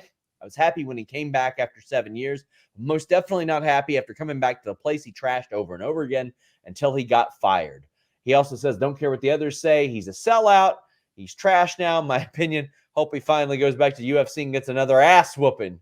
He is very, very serious, very emotional about this. And listen, people that criticize CM Punk have very good points. He has criticized their concussion protocol. He has criticized their doctor. He has criticized their Saudi agreement. He has criticized WrestleMania. He has criticized people there. He has criticized a lot of stuff that WWE does. He said that it took his love of wrestling away from him. Granted, some of this can be rectified under different regime. How are you looking at that criticism of CM Punk? Because a lot of people, probably rightfully so, are calling him a hypocrite because he didn't seem like he wanted to go back 2 years ago. So the way that I'm seeing this, and that's why I mentioned earlier that it still takes a second for me to adjust to seeing CM Punk on the screen because of everything that had been said in the past. God, and we were talking about these long AEW media scrums. I've sat through at least 6 CM Punk media scrums where I recall him talking a lot about his past in WWE and falling out of love for pro wrestling. I mean, you remember it all. And so for that reason, it is, still something that it's hard to sort of get used to seeing CM Punk back. Now, without getting into still yet what happened towards the end, I feel like this kind of ties into what Triple H said at the press conference. He had said that people change in 10 years. That's something we can kind of allude to with that. And then the other thing, and the big one, is Vince McMahon. Yes. Now, I think CM Punk is very smart creatively. Punk can come back as a baby face, but there are going to be some people. There's going to be a natural split with the audience. What if Punk became like the corporate Punk? I feel like based off what we saw today, I wouldn't think that you're wrong on that. There you go. Which is not the direction that I was expecting for Punk coming when he came back. We're about to talk a lot more about this promo. Yes, Boy says, sorry if answered. Is Jungle Boy still suspended? I don't believe so. Denise and SRS, this is from Jay Hudson. Where do you think Mercedes signed? And do you think that, who do you think is her WrestleMania opponent? How would you grade Hunter right now? I would grade Hunter a solid B+ on his booking. If Mercedes signs with AEW or WWE, I think that honestly, they could bring her back immediately and she could face Bayley or a Horsewoman 4-way. If you do a Horsewoman 4-way, you got to go main event at some point. That's a WrestleMania main event. WWE just only started to lean a little bit more into not doing part-timers as main events of WrestleMania. I think that's one you got to do eventually. But what do you think, Denise? I was hoping that Mercedes would go to AEW for the reason that I think she could change the direction of the women's division. I think she could be like this saving grace for the AEW women's division, because I think that with a star like Mercedes, it would kind of force Tony to maybe just push a little harder with the women and maybe make it more of a better division. And so for that reason, that's why I wanted to see Mercedes there, because I really do think she could be a game changer. But now, I don't know. I do think that there's a better chance that we might see her in WWE. Becky Lynch promo as well. What did you think about that? Well, it's fine. Yeah. She's good at this shit. She'll set up whatever program is next and she'll do it great. She looked like a warrior too, coming out with like the busted eyebrow and the big chipotle here. I mean, yeah, she looked like a warrior. Sheldon Jackson says, I like Shinsuke's promo where he did the play on words, acknowledging his New Japan past and brought up chaos. The faction he led in New Japan, to me, it was a wink, wink, nudge, nudge. I agree, Sheldon. Like I said, I thought this was more of an on-the-nose reference than anything that people pretended was about CM Punk. He had a group called Chaos. I would love to see him lead a group in the U.S. I would love to see that. I think that would work really well. Muhammad says, RR or Roman Reigns not taking the pin makes sense because the story is that Solo will be the one to pin him. Well, I mean, Jay's already pinned him. So, I mean, not necessarily. If he drops the title without getting pinned, I think that's kind of cheap. But it says Cody belt, Punk Mania main event, Roman Reigns loses the belt. Perfect. I mean, I think you can still do that without Punk winning the title, Cody wins the title, and you pin Roman. I think that, going through all the finishers there and doing all that would work really, really well. So let's talk about the promo, and we have a ton of super chats about it. With about 9 minutes left in the show and no overrun, CM Punk came out to the new version of Cult of Personality, remastered version, which, from what I understand, likely gives Living Color a little bit more money, which is cool as opposed to the old version. But he cuts a promo and he says, I've changed. Now, since when? That's what I want to know. Since when? Since August? I don't have an Since answer for you. since last September? Sean, Since everyone was thinking exactly what you're saying right now. listen, I love him as a performer. Sincerely, maybe my favorite performer ever. But since when? Since 20 Listen, I don't think he was wrong in so many of the things that he said in 2014. He cast a lot of light on things that needed to be highlighted. It was dysfunctional in WWE. Was it dysfunctional in AEW? I'm sure. I'm sure there's plenty of dysfunction there. I hear about frustrations and criticisms all the time. We report about them all the time. We talk about them on our shows all the time. But I want to know since when? Because I mean, I've been open about my conversations with him. I've had some very nice interactions with CM Punk. I can tell you, I've had nothing but positive interactions with Punk since his termination. So since then, okay, sure. I was kind of seeing this because I know when he said I've changed, I think like I said, everybody was thinking what you were thinking. Wait, what? Especially if you've been following all of Yeah. his news stories very closely, right? But I took it as maybe he meant that like he's changed since the last time he was in WWE. Maybe Yeah. he's not talking about like the last couple of months and what happened with AEW. Plus, you also got to understand, like, from his perspective, I assume that he might feel that he was completely and 100% right with everything that went with the AEW. So, like, in his eyes, he could have still changed from the last time that he was in WWE. I think that it's more so from like our perspective, and his perspective is just two different things. And so that's the way that I was kind of taking that line. But the I've changed was it was kind of funny because Yeah.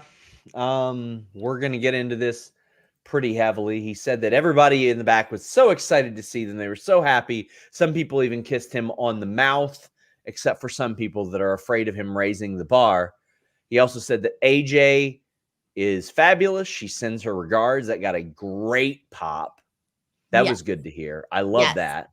Do you think, pause for a second, do you think the part that he mentioned, the locker room and everybody loving him back there, was somewhat of not a shot, but like an indirect sort of, tie into people not liking him backstage in Yes. AEW, and especially I with what people have said about him not being liked from the locker room?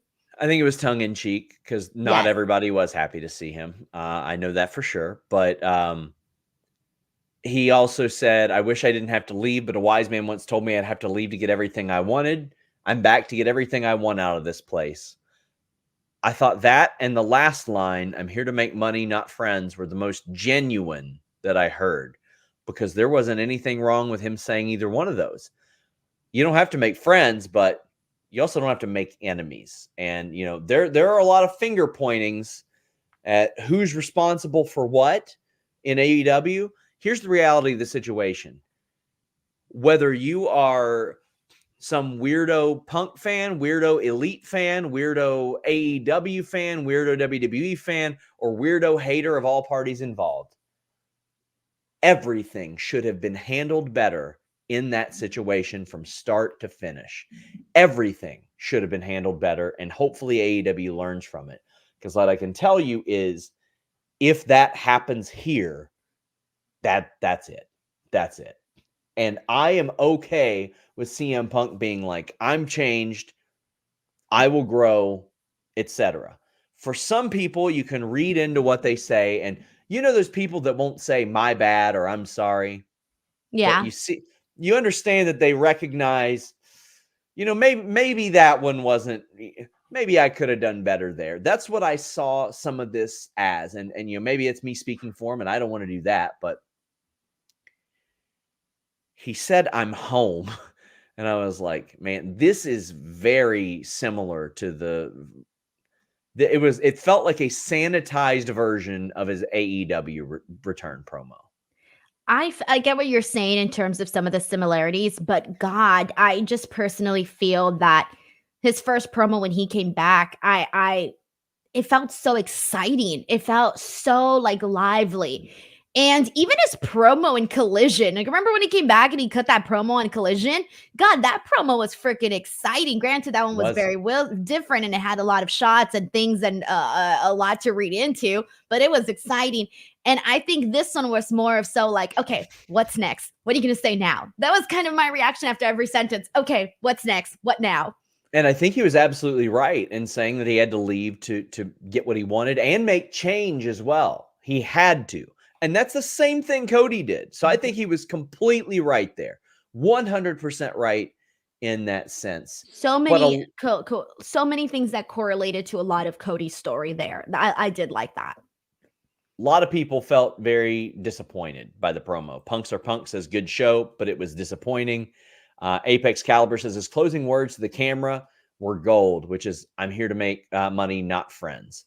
And Crazy 101 says, damn, MJF called it. This is now PG Punk. G Breezy says, this isn't CM Punk, it's PG Punk. And CM Melagrito brings up the Crimea River sign in the Punk shot. It is kind of wild that Punk returned to TV before Jack Perry did. Well, CM Punk's a big draw. I mean, yeah. We'll see how that goes. Black Phoenix says, did that MFs just say I'm home?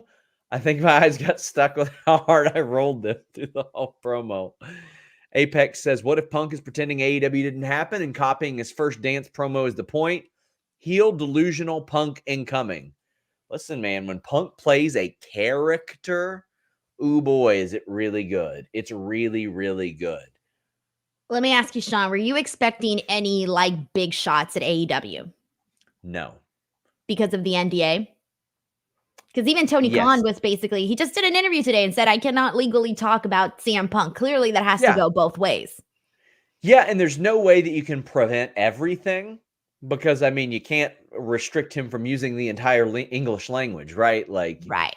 There are some definite references that are able to be made, but I know people were talking about like him dropping the title in the trash and all that. And I'm like, okay. I was expecting for more. I wasn't expecting him to flat out say something like horribly awful about Tony or the Bucks or something like that. But I was expecting a little bit of maybe some of like, a nod to where he was and whatever, right? Like where he was at previously. I was maybe expecting like maybe one or two lines. Do you know if some talent understand why Triple H brought Punk back? Oh, they all understand why. It's just a lot.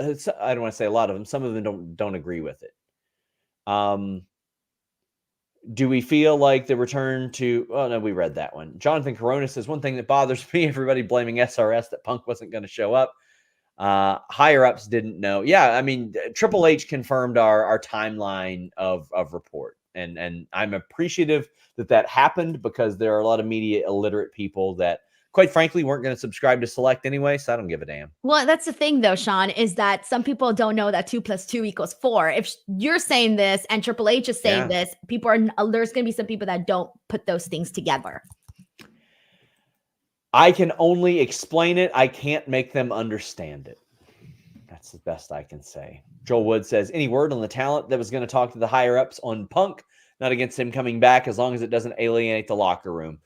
I'm going to work to find out some of those conversations. I would, what I'm not trying to do is ask talent, like one or two of them who actually talked to Triple H and then post their whole story this week and then have them, get called into the office and scolded over it. So you talking to Sean Ross Sapp, the dirt sheet boy? Well, I'll tell you a funny story that I believe I've told Denise before. There was somebody who was on this show a few years ago who a WWE PR person and an executive called into the office and they said, did you give Sean Ross Sapp this quote? And that person looked at them and said, yeah, I'm friends with him. And then if there's this awkward silence and that person goes, how did you think this conversation was going to go? Can I leave? And I never got hassled for who I talked to since then. And Denise knows who it was, and they know it's somebody that it was enough of a situation to where they're like, well, we just got to deal with this guy now. So thanks to them. But Mixtape says WBD and license rights are crazy. The remastered version of Cult of Personality dropping on Spotify the day of isn't a coincidence. Yeah, it isn't a coincidence. I mean, I'm sure they had to have that cleared before the day of. Spotify out here breaking scoops. I'm gonna start paying more close attention to Spotify. Ice Cube's kid, his son, O'Shea Jackson Jr. just outright blurted it out. He's like, "This is gonna be a big day," and then somebody was on his ass about it, and he's like, "Phil is my source." What? Yes. Pretty wild. Bizarro Big L said, "Sean, I'm living in a post-Canada world. It's a good time. Wish we played against Burrow." Oh, the Steelers fan. But it was North football. Understand Mike's feelings. A lot of people, the CM Punk was a revolution call. It's okay to feel or think that he sold out. It's also okay to support him. He isn't the same. That it's completely okay to feel any way about this. And the fact that most people do feel a way is very helpful. My question though. What do you like? What do people that are anti CM Punk going to WWE like? What do you want for him to like not get a job? For him just to be at home and do nothing? Yeah. Like, come on. That's my question. Like, what do you want? Like, that's it? Like, this person can never get another opportunity, like, ever? A lot of people hope that. Amir says, Punk looked dead in his eyes. And Mr. Showtime says, Punk feels neutered already. I hope the nice guy act as a setup for a heel turn. Love my hometown boy, but that promo is painful to watch. They are short on the very tip-top heel side, Denise. There's Roman. So here's something that I think was a little bit of a disconnection here. Because if you recall, Sean, throughout the night, when they were promoting CM Punk, Michael Cole numerous times was saying what a controversial person CM Punk was. And they were promoting him as this polarizing, controversial person. And then he comes down and has like the most PG ever promo. I feel like there was a huge, I don't know if that was done on purpose or if that was just a huge disconnection in terms of you're promoting someone as being polarizing and controversial, yet we got nothing polarizing or controversial in the promo. And it was the same thing with what Triple H said in the media scrum. He said that, you know, CM Punk is a guy that gets people talking, and that's that. But yeah, I thought that it was weird. It's like you promote the guy as polarizing and controversial, and we didn't get any of that. Yeah, Dante says, safe promo from Punk. The only thing I believed was the money line. Feels like losing face to secure the bag. He made a lot of money over the last 2 years as well. A lot of money. Cody says Punk was like Chef in his final South Park episode. Oh, when they wrote him off and they just used his rehashed audio. Man, LOL at Zero News saying he knew about the Punk signing. There's one thing I know for sure. It's that motherfucker didn't know about Punk signing, especially in October when he claimed, because CM Punk didn't know about his own signing until very shortly before. They didn't have a conversation 2 weeks before. Sean, I remember you telling me when you found out about Triple H and CM Punk having a conversation, you told me it was after one of our Raw post shows, and you said, Denise, remember that. And I said, okay. And then last week. Yeah, it was last week. And then after last week's Raw, you told me, oh, they had a conversation. Remember that, blah, blah, blah. And that was the end of that. And I thought when you told me that, I thought, oh, okay. But I I thought if anything was going to be mended between them, that it would happen somewhere down the line. I wasn't expecting this Survivor Series for it to happen. I thought that, I don't know, the more time would go by. But yeah. Me too. And you know what? Punk had even told that to his close friends. I don't think that he thought it would come together that quick. Dalvin says, do you think Punk was sincere in his promo? Kind of changes my perspective of him a little. I think he was sincere in the moment. I think that's how he felt after the last couple of days. Eloquent said he didn't believe anything Punk said in his promo. Not sure that he did either. Kim says, was it me or was the segment rushed? It felt rushed. But hunch, just a hunch, not a report. Okay, you've had a guy who's had problems elsewhere, some perceived attitude issues elsewhere. How does he feel when his segment's cut short? Let's see how he responds. Don't think that's the case, but how did he respond? But it was a little annoying because that's what we waited for the entire show. Like the entire show, I was sitting here going, I'm ready to see CM Punk now. Like, let's go. Yeah. And then we only get a couple minutes. Like, I want to address something. L Milkman says, some real you're a quieter bought your house people here that he referenced. Not in our super chats there ain't, buddy. This guy said a lot of stuff that he directly opposed in the same type of promo he did in AEW. Do you know if Punk or Triple H reached out to each other first? I don't, and I'm going to find that out. That's something that I'm looking to get information on, but I'd been told not this past Sunday, but the one before, they had an hour-long conversation. Punk did mention her tonight. Any word on a possible AJ Lee return? Maybe the Rumble. Love Fightful. Keep up the work, guys. There were, WoW was hoping they'd drag her out. AEW, there were some women in AEW that were hoping that they could get her out of it, but she has seemed content in retirement. But you know what? Hall of Fame induction, Royal Rumble appearance, WrestleMania match could be big. How long is she locked into WoW for? Do you know? She's done. She's done. Mm-hmm. Oh, great. Never mind. Mm-hmm. Phenomenal. Did either of you get similar vibe from Punk as the NWO WWE debut promo? Maybe glimpses of it just because of how surreal it was to see it. I've changed. I'm home. Nick DeVito sends a monster super chat. Big thank you, Nick. Says, I've already seen mixed reviews on Punk's promo. I thought it was fine. Felt like they couldn't get all the cards on the table in one night. Since he signed on Saturday, is it possible they're still working in a creative direction? Yes. Probably figuring out who the hell is okay working with him, what Punk is comfortable with, because I was told he was made to feel pretty comfortable in the phone conversation. But also, they had to find the 10 minutes on Raw for this because the show was largely planned out already. Dude, I don't care if I was a talent that hated CM Punk, I would be like still clamoring to work with him because, dude, if I want to elevate my freaking career and get attention and get some buzz, I'm going with that guy who's getting buzz. Like, I don't care if we don't like each other. Let's make some money, dude, because I want my career to go up and you could be that guy to help my career go up. Look at Santana and Ortiz. They don't like each other. They work together. They capitalized off of it. You capitalized off of it. That's what Rollins is likely doing. Yeah. That's what he's doing. And I don't blame him. He should. Yeah, and I thought the promo was okay. It wasn't anything crazy. There's just no sparks. Like I said, I've sat here and I've listened to him debut on AEW. Phenomenal. I sat here and listened to him on Collision. Phenomenal. This one was like, oh yeah, he's in WWE. Let's see what he says next. It was not like, but I think I was just so happy to see CM Punk there that I was like, whatever. Guys, get in your super chats, get in your Humber chats. We still have plenty to go because you guys want to talk about this. Knob Slob says that Punk promo was so weird and seemed off. It kind of feels like it was intentional. I don't think like he's actively tanking it or anything like that. But like, if you mean from a creative standpoint, yes. I could certainly see some corporate Punk stuff going on. Terminal Bliss says, good for Punk making the money, but the fangs were cut off at the root. I'm home. Love you both. Wrestling is fun, man. It's hard to buy the I'm home thing after what he said about the place in his original return promo. That's what's hard.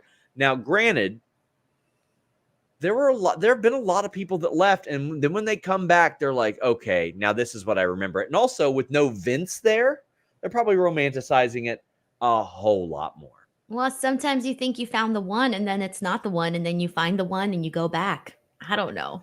Mixtape 121 said that he enjoyed Raw for the first time in a long time. Says Punk, this was just sad and pathetic. I feel like he's aware his body isn't holding and he's cashing in. I mean, he's certainly cashing in. I don't know how much he's making, but it's in the millions. He's going to be making millions here. Tony says CM Punk, pretty stark contrast to his first dance promo, from being excited to wrestle and perform to being back to make money and raise the bar. Seems like he's owning being the bad guy. Exciting. I feel like he was owning being the bad guy before. I just don't know if he knew that he was the bad guy. You know what I mean? Like, I don't think he knew it. And it's one of those situations where it was like a sanitized version of the first dance promo, but not. I don't know. JM says Raw packed more stuff than Survivor Series. That was a 5-match show, Survivor Series. So yeah, Jay Miller says, I see a lot of people upset Punk didn't give him much time. WWE doesn't need him to carry a whole show like AEW did. WWE has a lot of top stars who are over. Listen, AEW had a lot of top stars who were over too, but I mean, on Collision, he certainly did have to cover that or carry that show. Yeah, but no one can lie and say that today the main course was CM Punk. Yeah. So I wanted to see a little bit more time for sure. I completely agree. Maybe they'll do a digital thing. Oh, but Daniel I never watched those. I do. There's some good stuff there. Daniel says, you think Punk has some clause in his contract that if he does anything off script, like a pipe bomb, he doesn't get paid? Seem plausible. It's hard for me to believe that WWE would not have some sort of protections with this contract. It'd be, I mean, they do with everybody else. I find it hard to believe they'd have him on a no cut. Delayed Grat says, hi, Denise, another guy. The crowd was very, very timid during the actual matches. Completely agree. Dead. Says, I'll also state that CM Punk sounded forced, weird, and insincere. I've changed. I'm home. Off-putting. Were those off-putting to you, Denise? I think it was. I felt some like heelish vibes in there when I was listening to this promo, but then I almost felt like there was some part of him that maybe felt like happy that he was back, because at the end of the day, you got to understand, this guy went from like probably feeling that the whole world hates him, because when you're on social media and you're just seeing social media, and it's not like he was going out and having interactions with fans, and if you're just seeing all of these people talk shit about you all the time on social media, you're going to start to think that everyone hates you, right? And then you have these real life interactions with people, and then people are cheering your name, and I feel like that within itself might have, I don't know, could be like a thing where it changed something inside of him. I don't know. But I do think that this is probably more of a character standpoint. I do think we're going in a direction that maybe we didn't expect. Like maybe we are going to get a corporate CM Punk. Ew, that's terrible, Sean. This sign was also in the background, the Cry Me a River sign. Damn. We're almost at the end of the Punk super chats, but man, you all sent so many. Denise getting that bonus pay tonight. I know. God. That's why I was like, I looked at the clock and I was like, yes. I was like, could you shut up about Ivar already? We're getting there anyway. Rude. I'm just kidding. I love Ivar. He's a wonderful man. Well, then why did you ask me? If you don't want me to talk about something, just don't ask and speed through it. There's ways to go past it. Not doing that. Jonathan Corona says Punk versus AJ Styles. That could be fun. Any word on the Cult of Personality rights? What about them? They've got them. They've likely had them in perpetuity in some sense because they don't ever dub over it on the network. Bomber says, what do you think of Punk being one of Cena's last matches, especially when Punk is now the company guy? I could see that being like a SummerSlam match in the future or something like that. I could definitely see them going that route. Matthew says they did so much, so smart with the surprise, but why hire CM Punk than script him such a bland, tepid promo? Such a letdown after all the wait. Only get one chance for a first return promo. Promos in WWE are far less scripted under Triple H than they were under Vince. But when you heard this, were you like, that was scripted, or they're going to let him speak from the heart? I think he was probably given restrictions. I don't think he was scripted down to the T, but I do think he was probably given bullet points, restrictions, overall outline of what he should be hitting. I don't think that it was a true, I'm just going to go out there and I thought of what I was going to say in the locker room, and this is what I'm going to say, and I'm saying it now. And I know that because, again, I've sat here and we've listened to CM Punk cut certain promos where you can tell this was on the fly. Like, this was things he had probably had in his head, in his mind, and now he's getting the opportunity to speak up. Because the way that he talked in the all-out media scrum, the way that he talked when he came back, the way that he talked on Collision, the way that he talked during all of those times was definitely a lot different than the way that he talked today. Or even just like the pipe bomb. There you go. Another one. The talking was different in terms of how the words were coming out. Like, you can tell when someone is a little bit more restricted in what they are saying. And again, and then here's the thing. Like, right before that, he even said, Sean, oh, it's CM Punk and I'm back. And he even said, live on the mic. So that made everyone think, ooh, he's about to go off and talk all this shit or whatever. Like, that was my thing. I was like, he just said he's live on the mic. CM Punk live on the mic. You don't know what's going to happen. And then we didn't get any of that. JP says, do you think AEW and TK had Punk sign an NDA of some sort of agreement on what Punk could talk about outside of AEW? It was a pretty boring promo. I think there's probably something in the contract stipulated an NDA upon termination. JP Tony says, Khan has said multiple times he legally cannot talk about it. There you go. He also says, I don't think people want Punk blackballed, Denise. I think we just want Punk minus the BS, not Tall Paul. I was tired of him and all the negativity that surrounds him. A lot of that was the attitude as well. So yeah, I hope this is a place he finds happiness. JP says, not knowing he is the bad guy is interesting. Do you think he'll take it slow this time or try to force the locker room leader thing? I think he'll just lay back, make his money, and do his creative and do as little as possible as far as the locker room leader thing. He is a talent. He is a talent. Isaac says, I think people are overreacting. Cody Rhodes' first promo was the same. So was Bray Wyatt. No, those were not. Those were, first off, Cody's was scripted and it was a lot more personal. Bray's was a lot more emotional. Isaac, I do not agree. I do not think those were the same. And also, you hadn't seen a return promo from them before. That was what was important. All very different to me, all of them. Yeah. Evan Newton says, off topic, any validity to Wyatt Hall of Fame 2024? I asked somebody that was close to Bray. They hadn't heard that yet, but they were hoping so. Marquise says, a revamp in staging is desperately needed. For me, the current setup for both shows makes all this feel dull. Any update when they'll switch it up? It's a bummer that Burrow won't play against my Jags next week. Yeah, I didn't hate how Jake Browning did. I did a full show on Common Bingles W about that. I don't know if they'll switch up the sets. I think they will for pay-per-views. I think they realize the minimalist set works well. I wish they would switch to that for television as well, though.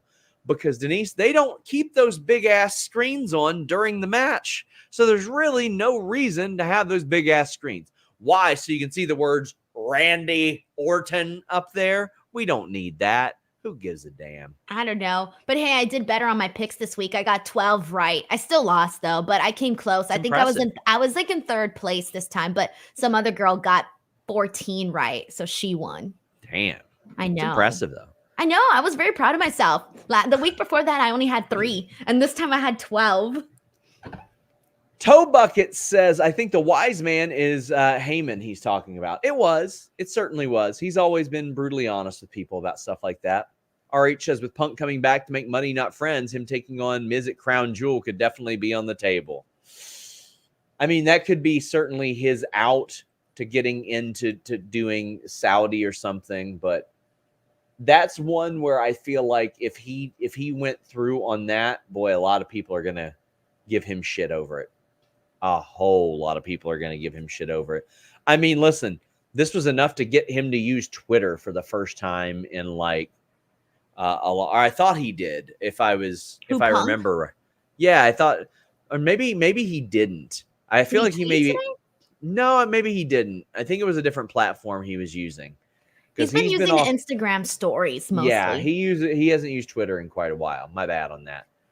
Guys, we are wrapping up the super chats and the humper chats. I am tired.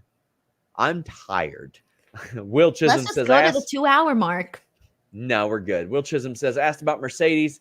I was sure before she got hurt she was going to AEW. She was going to AEW when she was hurt. Says, but now Tony would look crazy how many times they've shown her at All In for her to go back to WWE. They want her. They had planned for her. As the last I heard, they had planned for her. But that was in August. Hey, this is a competition. You got to be competitive. If you want Mercedes, you got to try and get Mercedes, and that's from both sides. Apex says, what does Heyman do now with Punk? Oh, there will be an interaction.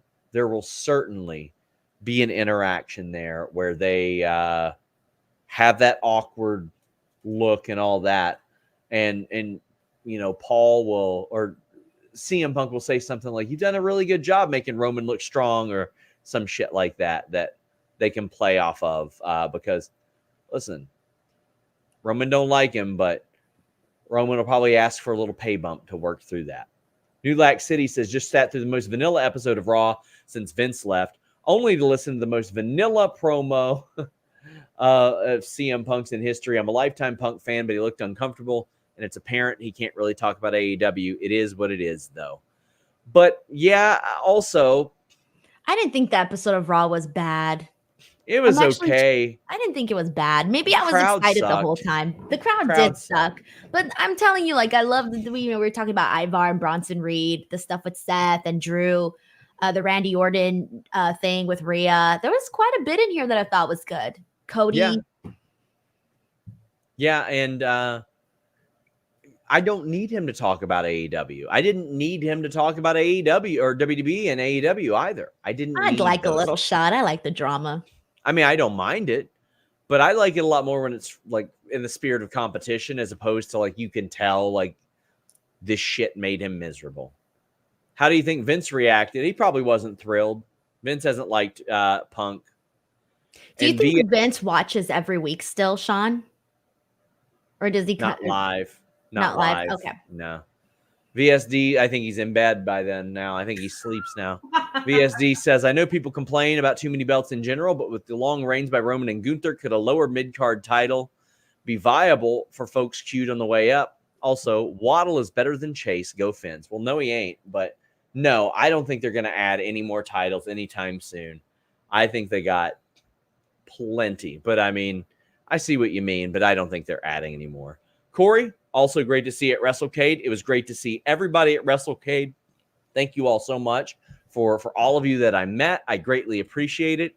I am a little slightly under the weather. I am very, very sleepy.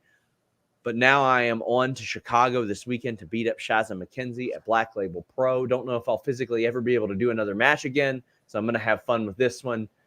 Denise, tell the people where they can find you. Oh, we're done? What? No, we're not. God damn it. Stop sending in super chats. He did take a victory lap after the show. There's your shot, Denise. What a timeline. Listen, if that's as far as it gets, people stretching to make any of that work, whatever. Wait, I didn't see the victory lap afterwards. The last thing I saw on my screen was just the close-up of him. He did this and ran around after. Yeah. Eric Coopsy says, my issue with I'm home is he's only home because he didn't have an option on going back. He wouldn't be home if he wasn't fired. There you go. He could have went back to WWE. Well, no, he couldn't have because they wouldn't have him back a few years ago. But Denise, tell the people where they can find you. YouTube.com/Denise Salcedo. That's the place to be. I post a ton of content there, do a bunch of streams, a bunch of interviews. You name it, it's on there. YouTube.com/Denise Salcedo and everywhere else @_Denise Salcedo. Subscribe to FightfulSelect.com. We are out.